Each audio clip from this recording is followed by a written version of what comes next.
In today's video, I wanted to talk about something that happened here in Australia in the 90s that has never happened again since these particular laws have changed. On the verge of the US potentially changing their laws on this particular matter, I wanted to talk about our own event that shocked us and changed us forever. So before I get into this video, the usual crap that I rattle on with, if you like this kind of content, if you like listening to disturbing facts about history, about things that have happened that is just beyond belief, and you are an art person who likes watching creepy, terrifying drawings being unraveled in front of your eyes that has something to do with the particular thing that I'm talking about, by all means like and subscribe. You will probably like my channel if you are one of those sick twisted people. Like the rest of the ones that are subscribed to this channel, you are just joining the rest of us like-minded weird people to say the least. But anyway, let's get into a more serious note and let's talk about the Port Arthur massacre that happened here in Australia.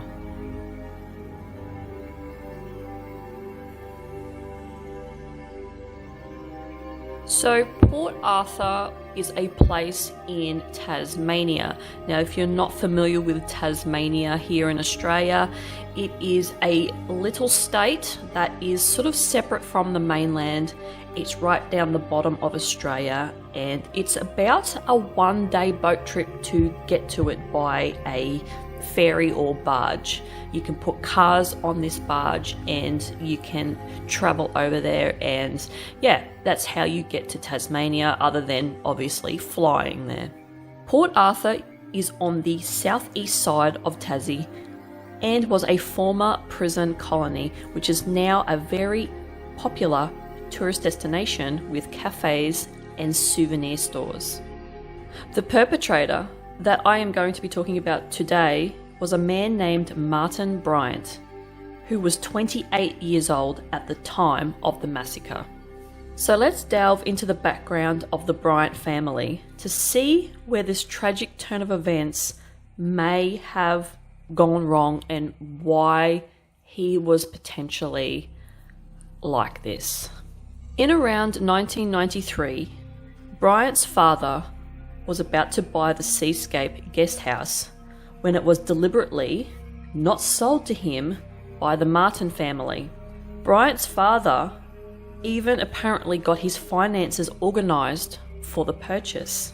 He was pretty devastated about this, and allegedly the Martin family did this deliberately so they could hurt the Bryant family, as obviously there was a dislike between the two families, for reasons I am not entirely sure about. This then led Bryant's father into a spiral of depression that led him to supposedly commit suicide in 1993. The Martin family were described as being absolutely horrible people. Since then, Martin Bryant began his spiral into depression, and in 1995 started having suicidal thoughts. On the 28th of April 1996, Martin Bryant made his way to Port Arthur. Now I'm just going to do a side note here, because one thing that I didn't tell you in the beginning was that Martin was intellectually disabled and had a history of erratic behaviour. He had to leave school at a very young age because of his disability, and began working as a handyman for a lottery heiress that was tragically killed in a car accident. And he became the sole inheritor of her estate and her money and became quite wealthy. Now I'll get into this particular detail later. But this led him to travel around the world and stockpile guns, allegedly. Alright, so back to the story. Bryant then drove to the Seascape guest house that his father was going to buy and allegedly killed the owners that would not sell his father the property. Then he drove to Port Arthur. So at this point in time, the Martin family still owned the Seascape guest house. So this was kind of like a revenge type shooting.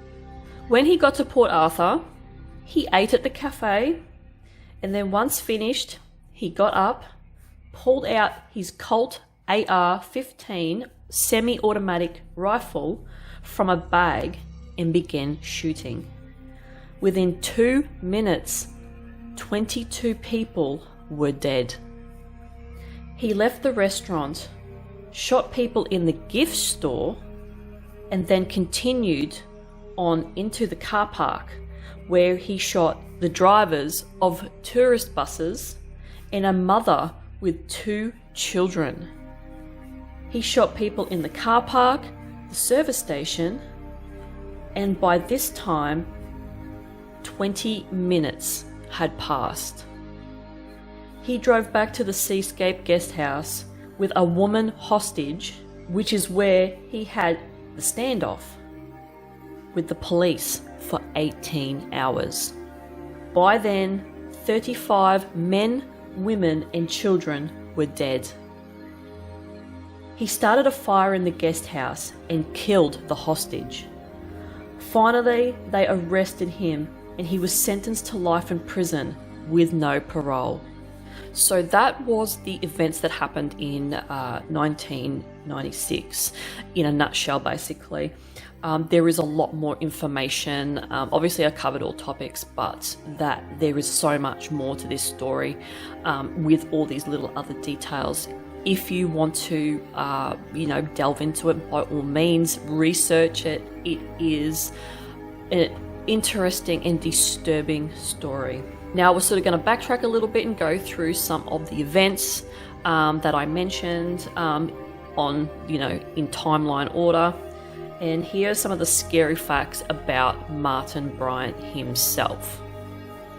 So as a child, he lived on a farm in Hobart. Dead animals would appear for no reason on the farm. So obviously, he, from a young age, and this is mainly how serial killers end up being serial killers. The first signs are from when they're young, they start doing horrible things and killing animals. So this is a red flag straight up. His father was suspected to have committed suicide, but when he was found in a dam after being missing for a while, and he had drowned with his son's scuba weight around his neck and sheep carcasses around the dam as well. This is alarm bells big time. He apparently was laughing and joking when looking for his father with the police. A family friend found a note on a door in the Bryant's house saying, "Call the police." Bryant inherited $250,000 from his father's death. So one thing that you will learn about him is he had a thirst for money. I personally don't think his father committed suicide. As I mentioned before, he was a handyman for a wealthy woman who he befriended named Helen Harvey. Well, the car accident that she died in also had Martin in the car. Apparently, he was renowned for yanking on steering wheels while someone was driving. This may have been the cause of the accident, but Bryant denies it. Money seemed to be a motivation for both his father and Helen's murder. What the police then found in Martin Bryant's room was a drawn map of his carnage that he was going to do at Port Arthur. Bryant to this day is in solitary confinement in prison. He can only listen to certain radio stations, and he can never hear or see anything about himself or what he did ever on any TV. And apparently they cannot put him in with the other inmates as well, because he is extremely volatile and he is extremely violent. So he has to serve the rest of his life in solitary confinement away from people because he cannot be trusted. Within days after the massacre, then Prime Minister John Howard declared that gun laws of Australia would change forever. The laws banned automatic and semi-automatic rifles. People had to have licenses for guns and had to have a very good reason for having one, and it could not be for personal protection.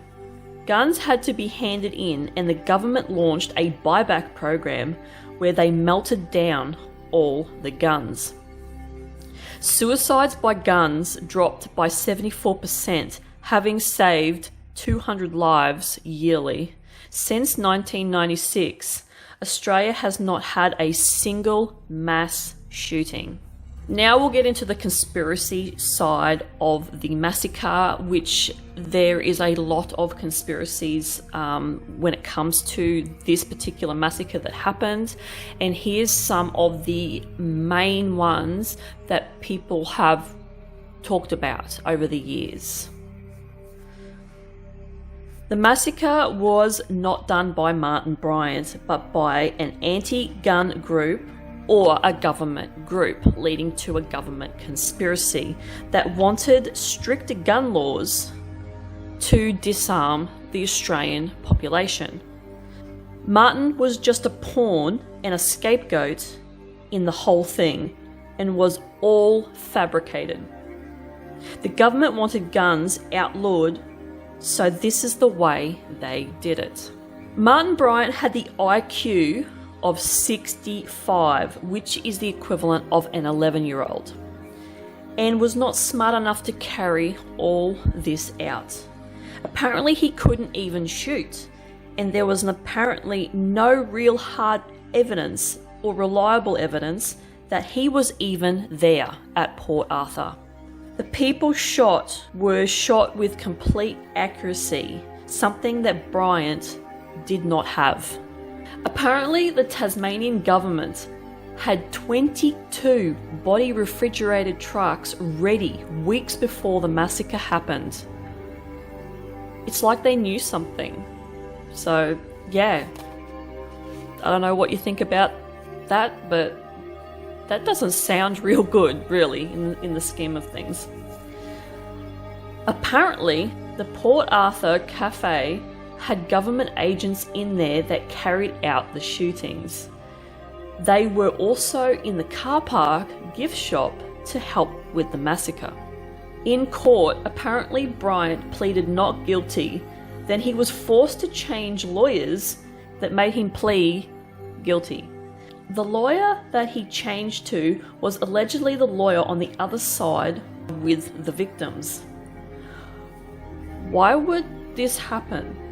Usually they want to win, but maybe this lawyer was paid off by other forces to convince a non-guilty man to plead guilty. That's a big theory that has been floating around as well, that why would a lawyer jump ship and basically want to lose a case that he knew very well that was going to happen, because he had to make him plead guilty. Some witnesses have come forward and said that Bryant was not the one that was shooting that day, but apparently there was a man wearing a blonde wig that did not look like him at all. And the final conspiracy theory that has been floating around is that Bryant was left-handed, and when he was interviewed and asked how he shot the victims, he lifted his left hand to shoot. But witnesses say the man in the wig shot from his right side and his right hand. So yeah, my thoughts on this whole thing is I still think he done it, because for me there was too many things in his past that led up to this crazy event, and someone who's batshit crazy would actually do something like this. I feel as though killing is a very primitive thing to do, and I think it doesn't matter what kind of IQ that you have or what disability that you have. I personally think that because it is such a primitive act to do, that anybody could plan out this, because if you go back to, say, back when the Neanderthals and that were hunting, they weren't very intelligent, well, so-called intelligent anyway, but they still had the ability to plan out how to kill their prey to eat. So I personally think that he did do it. Who knows, there could be an element of supernatural forces at play here. Who knows, like there's some sort of reason like why this happened, in why this motivated him to do this, and I'd say it's because he was batshit crazy. But who's to say that maybe the government did use him? Maybe they did plan something with him. But yeah, he definitely did it because obviously they would have known that he, was a little bit crazy, and they could use that to their advantage. I don't know. I don't think that taking people's rights away to bear arms is the answer, because I think that you're not going to stop crazy people no matter doing what they're going to do. They're going to get hold of things, and you're only going to have the innocent people who are going to hand in the guns. The criminals and that are going to basically go underground and hide them. That is a fact. I know it's happened here in Australia. A lot of people didn't hand their guns in. They went and buried them in paddocks. So yeah, I don't think that it is the right movement to take that sort of freedom away from people who want to be able to have guns. I also don't agree with what the Texas mayor said as well, about having one door in to the schools and one door out that's heavily guarded. Like, this is a school. People should not feel like they're in prison. Like, it's just one of those things that it's damned if you do, damned if you don't. It's a hard topic to sort of to navigate. So there is so many factors that you need to sit down and think about. Is the government trying to disarm the world slowly? And America being the biggest gun toting place in the world, are they trying to bring this whole new world order in and trying to take the weapons off people? Because when you think about it, if they're going to try and change the world and make it more strict and try and control people more, they're not going to want people that have guns. Anyway, let's move on. So the illustration that I did for this particular topic today, I decided to do like a freakish kind of clown monster to portray the people who go in and do this horrible act. They're obviously being controlled by some sort of force, whether it's supernatural or it's the government. They're being controlled. They're plugged into these weapons, and they're there to just, slaughter and just do horrible things with these weapons that should never be used on anybody in society to do what has currently happened. The little freaky guy's got his head chopped off, and like there's some sort of brain control or charge that is altering the way he's thinking, and I wanted to add an even more scary element, so I ended up doing some of his stomach and intestines coming out like of a slit that's in his stomach, and it's coming out in a very gruesome way to sort of portray the devastation of these people, you know, what they do to these poor innocent people. So that's basically it. Just a terrifying illustration for a terrifying event that happened in history. So yeah, hopefully you learned something from this terrible thing that happened here in, you know, in Australia, in my own backyard, basically here in Australia. We don't have too many things that happen like this in Australia, which is, you know, which is good. We are usually a pretty chill nation of people, you know, of recent events, not so much because of the absolute ridiculousness that's happened in the world in the last couple of years. But anyway, that's neither here nor there, and I'm just gonna go because I'm gonna say something that I'm probably gonna get totally demonetized for. So I'm out of here, and I will see you guys in the next one. Bye.